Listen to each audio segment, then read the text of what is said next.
আসসালামু আলাইকুম। করলা কেনই বা আপনি রান্না করা শিখবেন? আর কেনই বা খাবেন?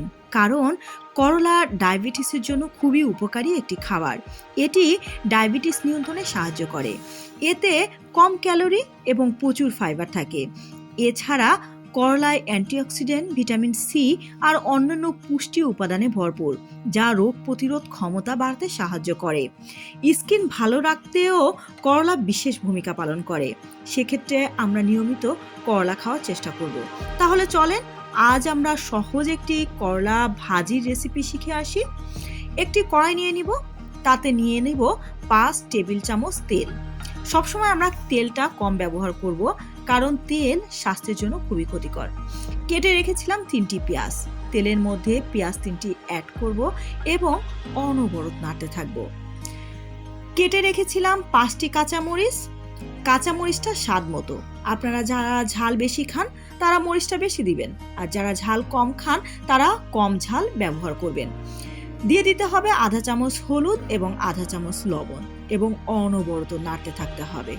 খেয়াল রাখতে হবে যেন কোনোভাবে পেঁয়াজটা পুড়ে না যায়, তাহলে তো পেঁয়াজের মধ্যে থেকে একটা গন্ধ বের হবে, খাবারের স্বাদটা নষ্ট হবে। অনবরত নাড়তে থাকতে হবে। কেটে রেখেছিলাম একটি বড় করলা। করলাটা এর মধ্যে অ্যাড করতে হবে এবং খুন্তির মাধ্যমে নাড়াচাড়া করে দিতে হবে। এ পর্যায়ে আমরা ছোট ছোট 4টি আলু কেটে রেখেছিলাম। আলুটা এর মধ্যে অ্যাড করব এবং করলা আর আলু দুটি সুন্দর করে খুন্তির মাধ্যমে মিক্সড করে দিতে হবে। নাড়াচাড়া করে সুন্দর করে মিক্সড করে দিতে হবে। উপরের করলা নিচে এবং নিচের করলা উপরে ভালো করে মিক্সড করে দিয়ে একটি ঢাকনার মাধ্যমে ঢেকে দিতে হবে।